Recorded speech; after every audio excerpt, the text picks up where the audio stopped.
Alright, folks, welcome back.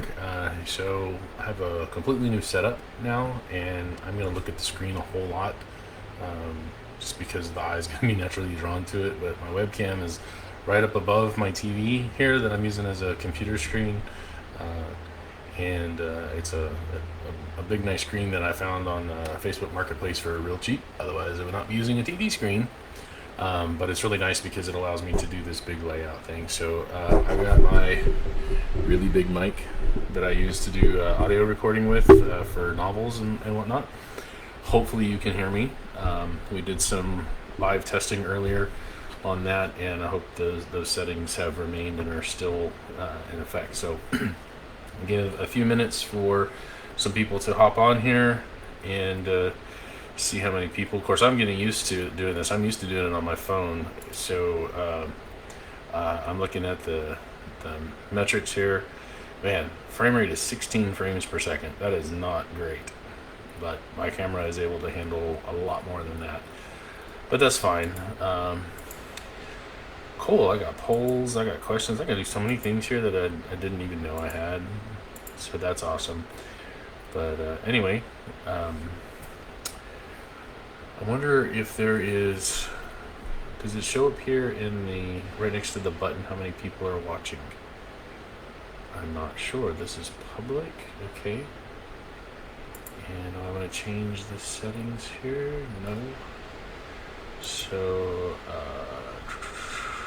save. Cancel. No, can I do that? Alright, let's see if I can tag some people in the comments here. So, yes, I can. Steven and Layout the Brian. Interesting. Do it that way. Oh, he took away the Laird part. That's why I didn't see him. So that's cool. Let's Dom and Mom, so she can find it a little bit easier. And Karen Pibb, my old, well, she's not old, but my music teacher from when I was in elementary school. A real major introduction to music there. So anyway, hopefully that's a few people coming on. Let's see what we got. Alright, so I got a couple of people watching.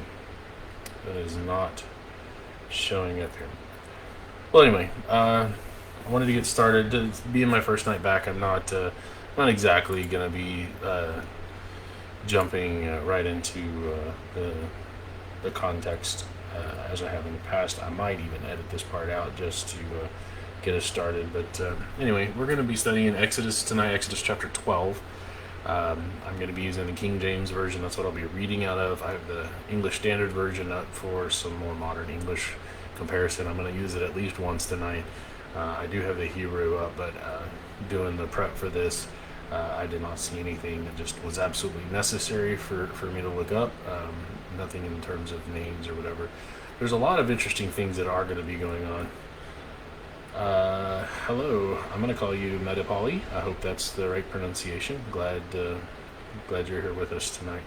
So, there's this is a very, very integral chapter to Exodus and to really the whole Bible narrative. There is a major shift in the whole story of Israelite, because the Israelite nation, because we are going from the descendants of Abraham. We're going from these families, this patriarchal system of individual sons and grandsons and whatever. And this is the last little bit of time where they are not a nation in that sense. They're still just a really big family, which speaks to the whole importance of how family is very, very important to the idea of the nation. When you see people all over not just America, but all over the world, trying to attack the family and trying to destroy what the family unit is. Um, that's the heart, that's the fundamental foundation of what a nation is, and so that's really getting down to attacking the nation itself. So all the way from India, cool. Um, so a little bit more of an expansion of my customer base, I guess, if you will, or not customer but audience. But we are definitely glad to have you here. So, all right. Again, for those of you who are just joining me for the first time, um, I do have a YouTube channel, Swordmaster Publications. The link is in the description of the live video here. You can click on that and you can catch up. I've done the entire book of Genesis, and I haven't uploaded them yet, but I do have the videos for Exodus 1 through 11. I'll probably get those up here either tonight or sometime before the end of this weekend. So, anyway, let us get into our text. So, Exodus chapter 12 and verse 1. And Jehovah spake unto Moses and Aaron in the land of Egypt, saying, This month shall be unto you the beginning of months. It shall be the first month of the year to you. So, there's an interesting thing about the Hebrew calendar. There's a lot of things that are established directly by God. When they're wandering for 40 years in the wilderness, Moses is writing Genesis through Deuteronomy, and we see in Genesis chapter 1 that the sun, moon, and stars are for the times and the seasons. And so for the Israelite nation, I better turn the phone to silent. I forgot about that. So hi, Mom. I guess that means that you are watching, even though it doesn't show me how many people are watching. But it does show me when you share, so that's cool. But Moses not only writes about the times and the seasons and the general order of things as set by God, but here we have a very explicit timetable that God is setting for the Israelite nation, and this calendar is going to be used. Even the day, the 24-hour day, is set by God. We see in Genesis the evening and the morning, and so sundown begins the next day, and then that goes until the sundown of the next day. So we have the day is set by God, the seasons are set by God, of course, and now we're going to have the calendar set by God. And he says that this is going to be the first month of the year for them. And it's very, very important because there's a lot of things that here at the beginning of the Israelite nation are going to tie right back into this when we get into the end of the Israelite nation. And it has to do with this calendar thing that's being set up right here, talking about the Feast of Unleavened Bread and the Passover and the killing of the lamb and all of that. So these all tie into that last period of time, and that's why I thought it was so important to do a study of the Old Testament. Is it really highlights, it really just makes vivid what's happening in the New Testament. And so it's very important that we understand the Old Testament, and frankly, there's a lot of people that don't. So this is going to be the first month of the year to them, because this is the month that they were coming out of Egypt. It says, Speak ye unto all the congregation of Israel, this is verse 3, saying, In the 10th day of this month, they shall take to them every man a lamb according to the house of their fathers, a lamb for a house. And if the household be too little for the lamb, let him and his neighbor next unto his house take it according to the number of the souls. Every man according to his eating shall make your count for the lamb. So here it is.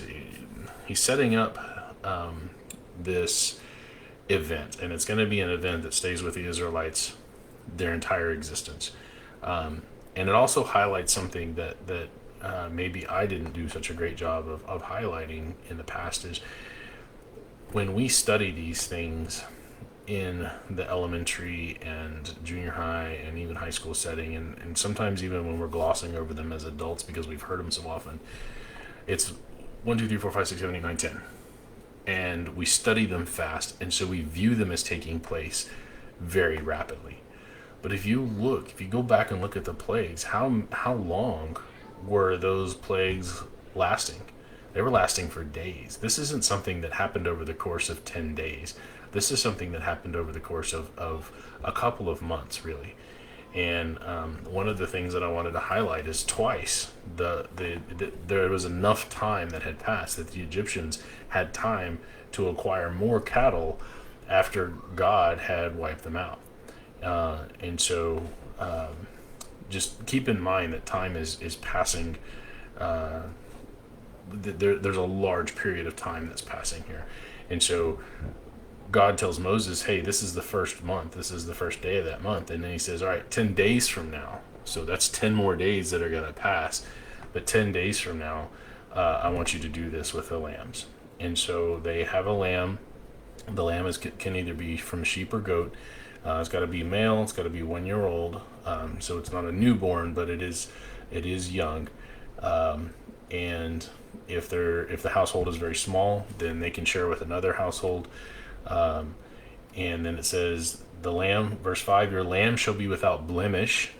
Of course, the lamb here, the Passover lamb, is a type of Christ. And so without blemish, Christ was without sin.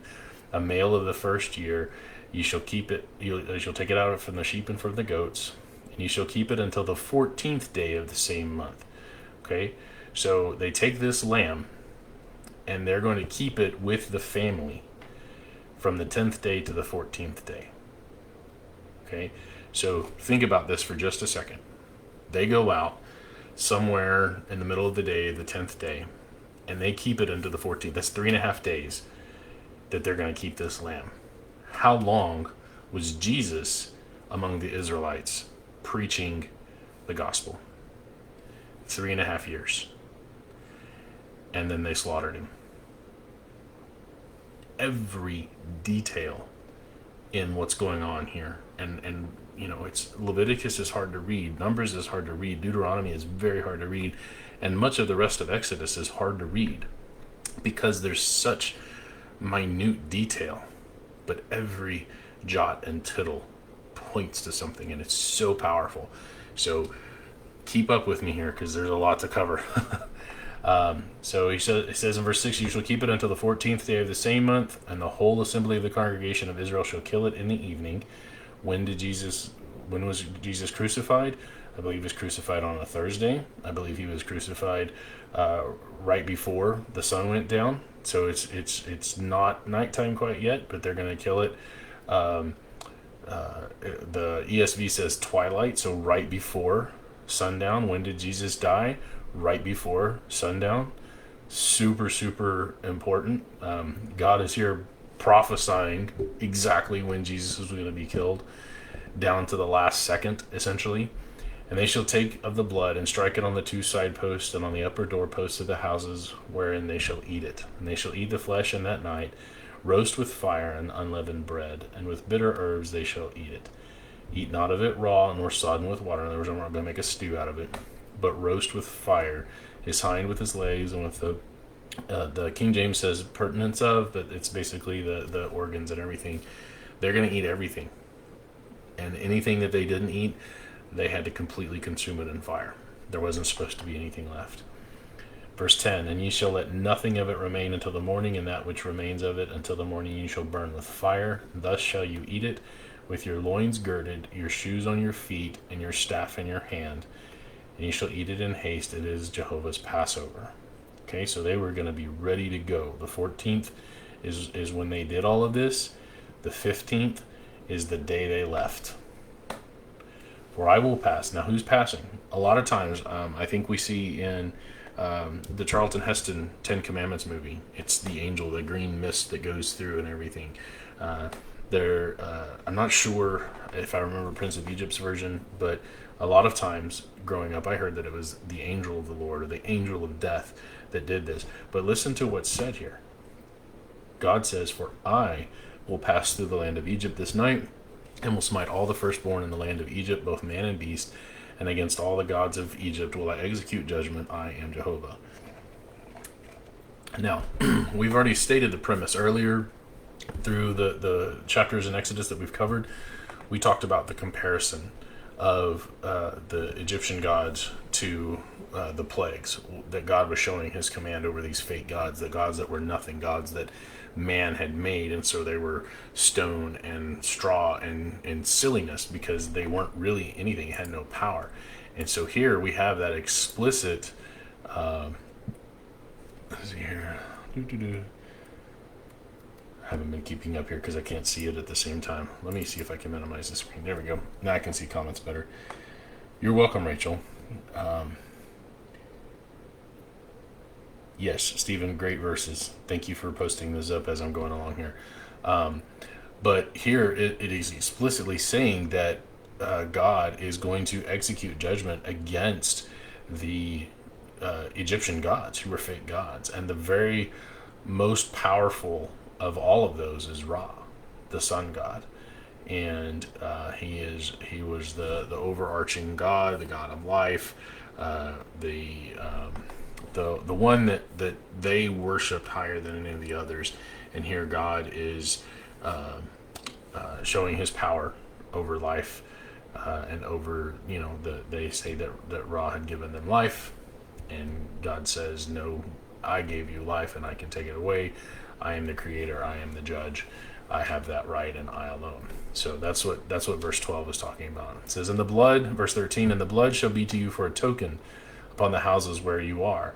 And when I see the blood, I will pass over you, and the plague shall not be upon you to destroy you when I smite the land of Egypt. Again, typifying when judgment comes, and it will come, and God looks at us and he sees the blood of his son, the Lamb, capital L, then he will pass over us.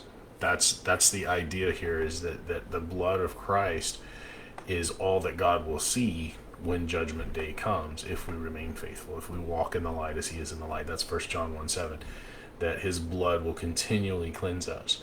And so this Passover lamb is the typifying of that, the type, antitype. Christ is the antitype, this is the type. And I'm going to say those words over and over and over again. You're going to hear them so many times. But the blood here is what God sees, and he passes over them. So verse 14, and this day shall be unto you for a memorial, and you shall keep it a feast to Jehovah throughout your generations. You shall keep it a feast by an ordinance forever. Now, I've done a video on that. I did an actual live video where we talked about the words forever. Forever is not for all the rest of time. It doesn't stretch into eternity. Forever is a very specific duration. This forever here in this context is for as long as you are Israelite, for as long as you are Jewish, for as long as you are the people that I am fulfilling my promise to Abraham through. So they don't keep it anymore. The idea of these feasts and whatnot, they give lip service to them, but there's nothing of the temple anymore. They don't have the Levitical priesthood anymore. There's nothing of what God establishes in the law of Moses. Now they only have the Talmud and the rabbinical traditions, and everything of Moses has been replaced. So they were going to keep this as an ordinance forever. Colossians 2:14, God removes the ordinances. Now, what does this ordinance deal with? This ordinance points to Christ. And so by taking away the ordinances, by taking away the law of Moses, by taking away all of these types, God allowed for the antitype to come in and be the thing that is better, that is the spiritual, the church is the better nation. It's a spiritual, holy nation where Israelite never was. They were set apart, but they were never righteous. They were awful. So it was a covenantal forever. I like that. So anyway, verse 15, 7 days shall you eat unleavened bread, and even the first day shall you put away leaven out of your houses, for whosoever eateth leavened bread from the first until the seventh day, that soul shall be cut off from Israel. Okay, so for a whole week, starting on the 14th, all the way to the 21st, they needed to not have any leaven. My dog is going crazy. Probably sees a rabbit in the backyard. So, And in the first day, verse 16, in the first day there shall be a holy convocation, and in the seventh day there shall be a holy convocation to you. No manner of work shall be done in them, save that which every man must eat, that only may be done of you. Now, here's some interesting things. And I have an article up on my website, Swordmaster Publications. Wiki, or I'm sorry, it's fandom now. .fandom.com. So Swordmaster Publications, all one word. .fandom.com. But I have an article up there called Good Thursday. My little brother wrote it. Researched it, put it all together. I agree with it 100%. Did a fantastic job on it. But here's the interesting thing. If you look at the timetable, the days are set. The 14th of the month and the 21st of the month, those are absolute values. But the day of the week that those fall on are different. And so the 14th might be a Wednesday. The 14th might be a Saturday. The 14th might be a Monday, a Sunday. It doesn't matter. But the 14th and the 21st of the month it's the month of Abib or Aviv is what they call it. Although it starts off with a different name in the Hebrew. I think that's the Aramaic version of it. But the day of the week shifts, and if you end up having a day right next to a Saturday, which is their Sabbath, remember, we'll come to Exodus chapter 20 verse 8 and following pretty soon here. Every Saturday they weren't supposed to work. Every Sabbath day they weren't supposed to work. Well, if you had one of these feast days back to back with that, it was called a high Sabbath, and they couldn't work. And so this is the first day there shall be a holy convocation, and the seventh day shall be a holy convocation, and no manner of work shall be done in them. So they can work in the 5 days in between, if they don't count the Sabbath day, the regular Saturday that they weren't supposed to work. But here, if they have a first day and they're not supposed to work, and then they have the Saturday and they're not supposed to work, so Friday, Saturday, neither of those days they're supposed to work, they call that a high Sabbath. And that's why Jesus, when he was crucified on a Thursday, because it was a high Sabbath when he was crucified, because this feast was beginning. So Nisan, thank you. That's the month I was trying to think of, Brian. So Nisan, or I believe it's Aviv or Abib, depending on how you pronounce it. So, all right. Verse 17, and you shall observe the feast of the unleavened bread, for in this selfsame day have I brought your armies out of the land of Egypt. I like that word, that armies, but it's just the multitudes. Yes, they could have been used as armies and eventually were used as armies, but not initially. They're former slaves coming out, and we'll talk about that in just a second. Therefore shall you observe this day in your generations by an ordinance, again, forever. But again, that's that covenant forever that Stephen talked about. In the first month, on the 14th day of the month, at even, you shall eat unleavened bread until the 21st day of the month. In other words, from the 14th to the 21st of the month, you'll eat unleavened bread. 7 days shall there be no leaven found in your house. For whoever eats that which is leavened, even that soul shall be cut off from the congregation of Israel, whether he be a stranger or born in the land. That's the proselytes. You shall eat nothing leavened, in all of your habitations shall you eat unleavened bread. Then Moses called for the elders of Israel, and said unto them, Draw out and take you a lamb according to your families, and kill the Passover. And ye shall take a bunch of hyssop, and dip it in blood that is in the basin, and strike the lintel and 2 side posts with the blood that is in the basin, and none of you shall go out at the door of his house until morning. So they had to go inside, they had to have everything prepared, they had to have their clothes, they're ready to go. They put this on the doorpost, everybody goes inside, and nobody leaves. That was the deal. They stayed in their houses. For Jehovah, not an angel, for Jehovah will pass through to smite the Egyptians. And when he sees the blood on the lintel and on the 2 side posts, Jehovah will pass over the door, and will not suffer the destroyer to come in unto your houses to smite you. Okay, so now that word destroyer there, when I lost my place here. Just a second.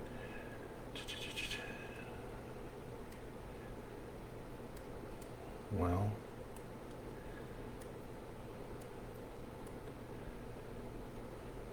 yeah, 23. Okay. Whew, it's been a day. I got my nephew over here. My wife's heading down to Florida for a funeral. Her cousin was killed, and she's going down there for that. So she's traveling by herself. But I've got not only my 3 kids, but I've got my nephew Aiden here as well for a few days while she's out and about. And she's going to probably head to the beach a couple of days and take a mini vacation for herself too. So, yeah. So, anyway, this idea of the destroyer is, I think this is an idea. I think this is where some people get the idea that it's an angel that's doing this, that God is working through an angel. But God is the one that's taking responsibility for this. God is the one that's saying that I'm coming. I'm the one that's doing this. And so I think this is just a manner of speaking here rather than the actual idea of a separate entity. So thank you, Stephen. So yeah, El Shaddai, God Almighty, because he's over all the other gods, Brian. That's exactly right. Verse 24, and you shall observe this thing for an ordinance to thee and to thy sons forever, and it shall come to pass when you become to the land which Jehovah will give you according as he hath promised, that you shall keep his service. Okay, so this is the land that he promised to Abraham and to Abraham's descendants. Now remember, when God made that promise way back in Genesis 12, here we are in Exodus 12, numbers are just a coincidence, numbers are not inspired, the chapters are not inspired, but way back in Genesis 12, God separates out Abraham and starts making him promises. Go to this land, I'm going to show you. And then he says, 430 years you're going to sojourn. Here we are. The 430 years is up. So, and he says, when you get to this land that I'm going to bring you to, that I told Abraham he and his descendants would have forever. There's that word forever again. Then you're going to do these services. You're going to keep doing them for the entire time. Why were they supposed to do these services? It was a look back at what God had done for them. But more importantly, it was a look forward to what God was going to do for not just them, but for all humanity. And these types that they were going to be introduced to over the course of the 40 years of wandering, which is in keeping with the same time period that the New Testament, the gospel, was being delivered and the church was being established. There's this kind of 40-year period here where all of the teachings were being brought to them and whatever. So the same thing. You have all of this is pointing forward to Jesus. And again, it's not just a couple of children's stories that you learn in VBS one week. It is a lifetime of study and these amazing books from Genesis to Malachi, where everything, 39 entire books are written all harmoniously, all interwoven, all pointing straight at Jesus. It's like big neon signs that God was giving the Israelites saying, hey, this is the Messiah that's coming. He's going to save you from your sins. He's going to save all of the world from their sins. Pay attention. And they missed it completely. Like, it's like, I don't know, you stop at, like, you're driving to Tennessee, maybe you're coming to visit me or something, and you stop at the road sign that says, welcome to Tennessee, and you walk up and you put your face right up to it, and there's the sign, and you're like, where are we? Because that's about what happened to the Israelites. They just completely and totally missed this entire pointer to Jesus that the Old Testament represents, and it amazes me. But I don't know, hindsight's 20/20, I guess. Verse 26, and it shall come to pass when your children shall say unto you, what mean you by this service? That you shall say, it is the sacrifice of Jehovah's Passover, who passed over the houses of the children of Israel in Egypt when he smote the Egyptians and delivered our houses, and the people bowed the head and worshipped. So he's like, this is the explanation of why you're doing this. There's more to it. They don't understand it yet. But this is the looking back. This is why they do it in the looking back, remembering what God had done for them. He saved them physically out of the bondage of Egypt. He saves us spiritually out of the bondage of sin by the blood of Christ. And that's the type-antitype relationship here. Verse 28, and the children of Israel went away and did as Jehovah had commanded Moses and Aaron, so did they. And it came to pass that at midnight Jehovah smote all the firstborn in the land of Egypt, from the firstborn of Pharaoh that sat on his throne, unto the firstborn of the captive that was in the dungeon, and all the firstborn of cattle. So here's the interesting thing. Pharaoh himself, either his father was dead, and so he was exempted from that, or himself was not the firstborn. Somehow Pharaoh himself does not die from this. So I'm not sure where the cutoff was. The Bible isn't really clear about where that is. So, like, let's say, I'm the firstborn of my dad, and then Cade is my firstborn, and so, and of course, my dad's not the firstborn. He's the youngest. He's the baby, so he would be exempted from that. But with my dad still being alive, would I have died from this, and then my son also? So where was the cutoff? I wasn't really clear on that, but it is the firstborn, and it talks about it doesn't matter if they were highborn, it doesn't matter if they were the lowliest criminal in the jail cells, it didn't matter if it was a dog. Every firstborn is taken out throughout the entire nation. So it may have been everybody that was a firstborn, didn't matter, without cutoff, and Pharaoh just didn't happen to be a firstborn, but Pharaoh survives this. So verse 30, and Pharaoh, and again it says they have the cattle. So again, time enough has passed for them to get more cattle. And Pharaoh rose up in the night, he and all his servants and all the Egyptians. There was a great cry in Egypt, for there was not a house where there was not one dead. And he called for Moses and Aaron by night and said, Rise up and get you forth from among my people, both you and the children of Israel, and go serve Jehovah as you have said. Also take your flocks and your herds, if you have said, and be gone, and bless me also.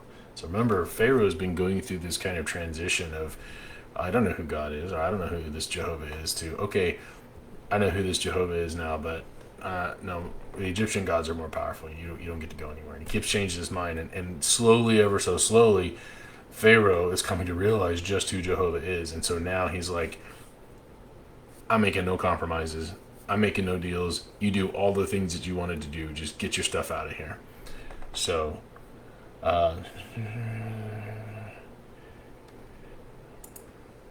Stephen posted up here, John 8. They answered him, We are Abraham's descendants and have never been in bondage to anyone. Really? How can you say you shall be made free? Jesus answered them, Most assuredly I say unto you, whoever commits sin is a slave of sin. And a slave does not abide in the house forever, but a son abides forever.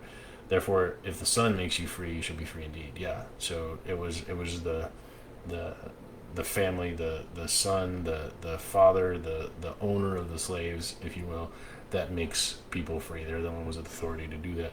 And that goes into Romans chapter 6 as well. The idea of, I believe it's 15 and 16, talking about to whom you yield yourselves to obey. That's the person you're the slave. So either sin unto death or obedience unto righteousness. Are you going to be God's servant? You're going to be his slave. Choose to submit to him, kind of a free type slave, if you will. Or are you going to be a force type slave where you're under a taskmaster that only brings an ill end to you? So, excuse me. All right. So anyway, Pharaoh kicks him out. Says, take everything, be gone. And then he says, and bless me also. So he's like, hey, while you're out there worshiping your God who's done all this awesome stuff, do you want to toss in a little bit of a prayer for me too, please? So you can just imagine the amount of the weight, that feeling of just, it's kind of like, I don't know, this is the way I get. I am not pulled over by the police very often, but it has happened a few times. And I know that when I see those lights, even if they're not coming after me, if I see those lights behind me, I can feel the blood just rushing out of me, and I just get this sinking feeling, and it feels awful. And that doesn't even get close to what Pharaoh's going through right here. Can you imagine the feeling that he has? The sinking feeling of, oh man, I picked a fight with the absolute wrong God here. Because remember, he's supposed to be a God king, and he doesn't have he's not capable of keeping up. I was referencing the physical type bondage in the spiritual language. Yes, absolutely, Stephen. That's exactly right. So anyway, verse 33, and the Egyptians were urgent upon the people, that they might send them out of the land in haste, for they said, we be all dead men. In other words, they were like, get out of here. Whatever we can do to get you to leave faster so that we don't all end up dead. Because you just took out all the firstborn. Your God just took out all the firstborn. If we don't let you go, and I don't think at this point they were willing to even listen to Pharaoh. Because Pharaoh wasn't doing anything to protect them. They were just, get out. And so, verse 34, and the people took their dough before it was leavened, their kneading troughs being bound up on their clothes upon their shoulders. And the children of Israel did according to the word of Moses, and they borrowed of the Egyptians jewels of silver and jewels of gold and raiment. So they're like, hey, we're getting out of town. Do you have any gifts for us? And the Egyptians like, here, take it. Get out. Please go. They weren't stealing from them. They were just asking them, hey, we've been your slaves for this long and stuff. You guys have treated us really bad. How about a little bit of give back? And the Egyptians were so anxious to get rid of them. They were like, take it. Take whatever you want. Just get out so we don't die. And so Jehovah gave people favor in the sight of the Egyptians, so that they lent unto them things such as they required, and they spoiled the Egyptians. They took all of their wealth. And the children of Israel journeyed from Ramses to Succoth. Now remember, in both the Ten Commandments and in the Prince of Egypt, Ramses is the name of Pharaoh. Ramses is not the name of Pharaoh in the Bible. Ramses is the name of the town. There's a little bit, I'm not really getting into the historical side of things here, but the timetable, I might do a split off, maybe a different video here about the timetable. The scholars all have it wrong.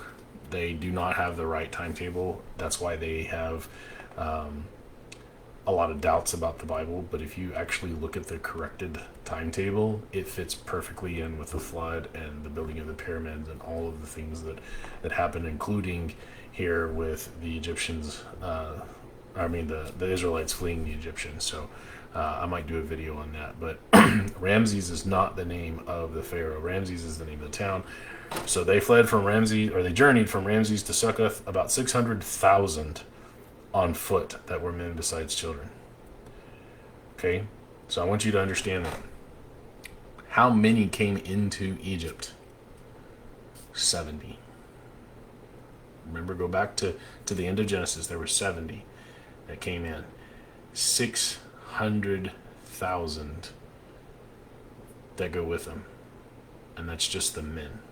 Doesn't count the children, doesn't count the women. It's just the men.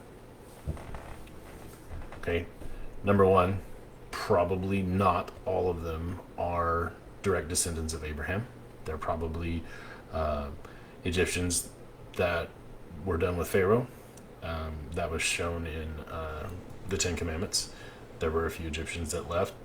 Don't have any explicit understanding of this, but to go from 70 to 600,000 in 3 generations is a lot. I mean, they had lots of children. They could have gotten very close to that. But you also probably have a lot of other slaves from other nations, and all of them are going to be brought into the Israelite nation and brought out of Egypt altogether. So,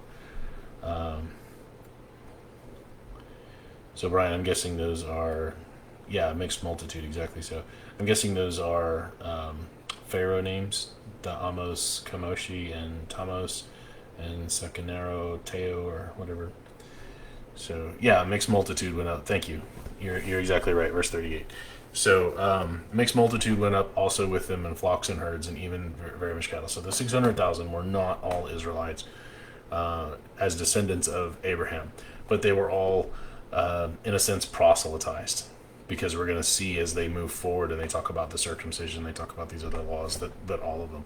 And I have to think that a lot of this begins their woes, because those that are not direct descendants of Abraham don't have the same anchor into those traditions from Abraham and Isaac and Jacob, and then the 3 generations after that, from Levi to Amram to Moses and whatever. So you have this you have these generations that had all of this tradition all the way from Abraham, but then you have this, as Brian said, the mixed multitude in verse 38.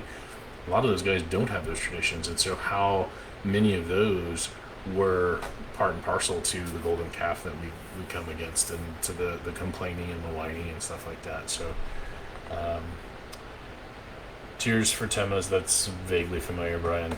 So I guess when we get to it, I'll remember it better. So, all right. Verse 39, and they baked unleavened cakes of the dough which they brought forth out of Egypt, for it was not leavened, because they were thrust out of Egypt and could not tarry, neither had they prepared for themselves any victual.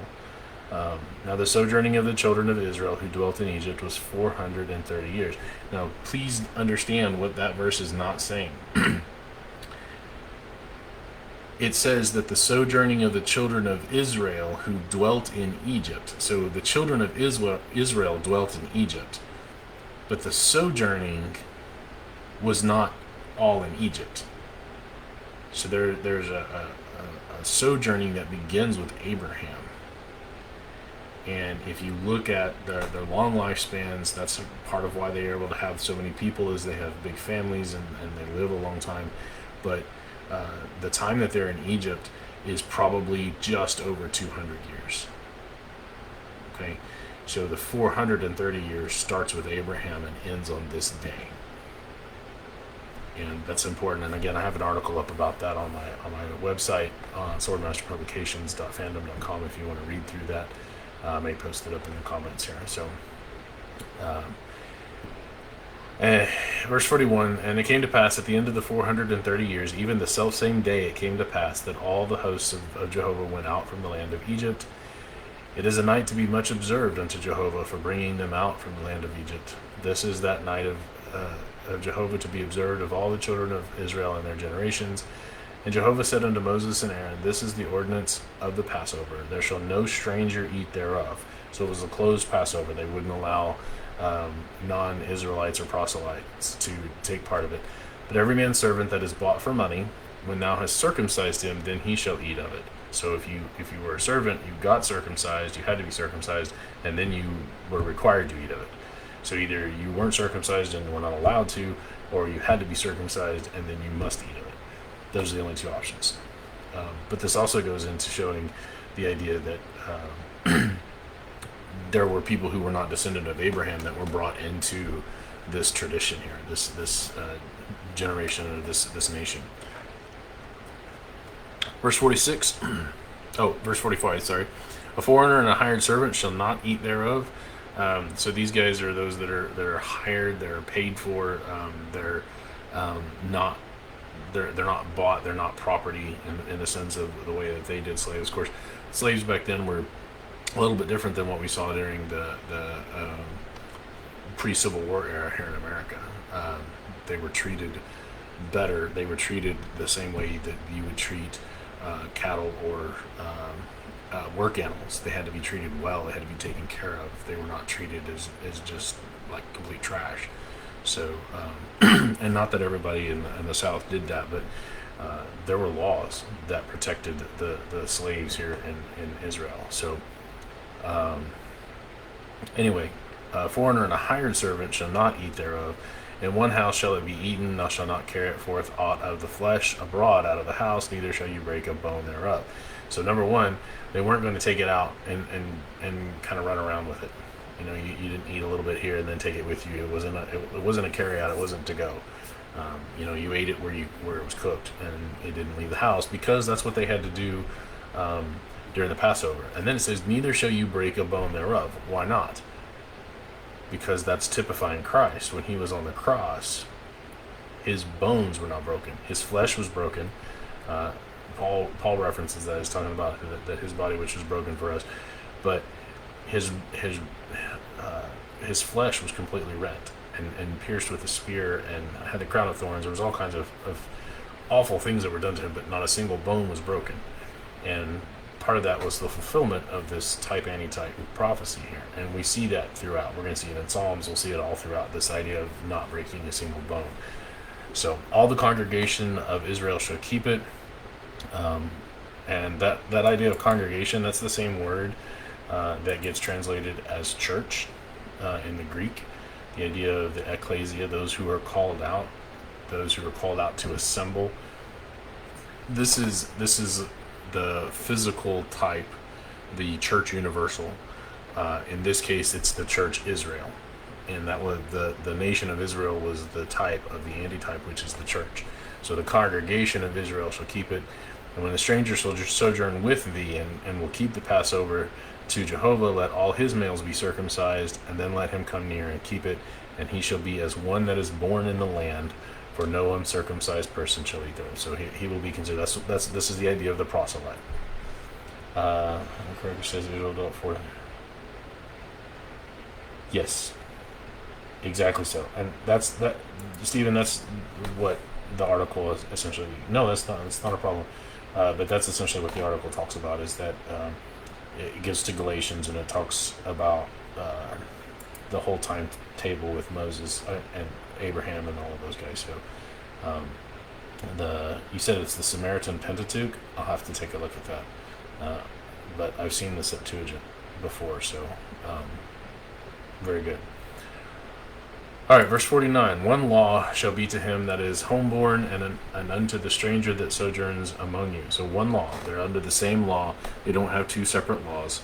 Thus did all of the children of Israel, as Jehovah commanded Moses and Aaron, so did they. And it came to pass the selfsame day that Jehovah did bring the children of Israel out of the land of Egypt by their armies. Okay, or by their multitudes. So this is the day. Remember, the Passover lamb is killed right before sundown, the twilight, right before sundown, and then we have this idea of 3 evenings and 3 mornings. That just like Jonah was 3 days and 3 nights in the belly of the whale or the big fish. Jesus was going to be in the ground 3 days and 3 nights. Here, they are freed from their slavery in the sense of they are no longer they're no longer captives, but they don't actually get freed or be considered a free nation until they cross the Red Sea. And I think we're going to see an interesting timetable here from the day that they walk out until the day that they come out on the other side of the Red Sea. I think you're going to see something interesting there. So, thank you, Stephen. I appreciate that. So we're done with Exodus 12 tonight. It's a very long chapter. So we've gone about 45 minutes. I expected it to take 30, 45 minutes. So I'm going to definitely call it there for tonight. I'm glad to be back. I'm glad to be back doing this. I really enjoy doing these, and I get a lot of benefit out of it. It's one of the main reasons I'm doing this. It forces me to dig deeper in and do this word by word, verse by verse. And the feedback I get from you guys, from Brian and Stephen and all the others that are participating, that really supplements my own studies. I really like studying with people. I enjoy worship for what it is. I enjoy the things that God has commanded us to do. In terms of worship, I love it. But there's a special place in my heart for Bible classes. Because in Bible classes, there's a back and forth, there's a conversation, there's a studying with each other that takes place. And that doesn't have to be like Sunday morning Bible classes when we're at the church building or anything like that. I'm talking about any kind of Bible study where multiple people have sat down and are studying, and I'm glad you guys are here. I really enjoy the back and forth. We don't always agree, but as what is it, iron sharpening iron. It's those disagreements, it's that conflict, I think, that helps us to grow, because it forces me to go in and say, okay, well, you're making a point here, and I hadn't thought about that before. Let me go take a look at it. And then sometimes maybe I'm doing the same thing for you. And there's going to be some things that I've come to conclusions about that I'm pretty set in. And it'll be really, really hard to make me budge. But we help each other doing this, and I really, really appreciate it. So thank you, Rachel. I'm glad you were here. My intention is to do this every night. It probably won't be exactly every night, but as often as I can. I might try a little bit earlier. We'll see how it goes with my nephew here. We might be trying to do this a little bit earlier for a while. Don't want to do it too late because my folks want to tune in when it's live, and so I try to get in about 9:30. So yes, one day we can discuss the Greek. So would love to do that, Brian. Anyway, thank you all for being here tonight, and I'm gonna shut it down. Go check on the kids. Hopefully they're all asleep by now, but we'll hopefully see you guys tomorrow.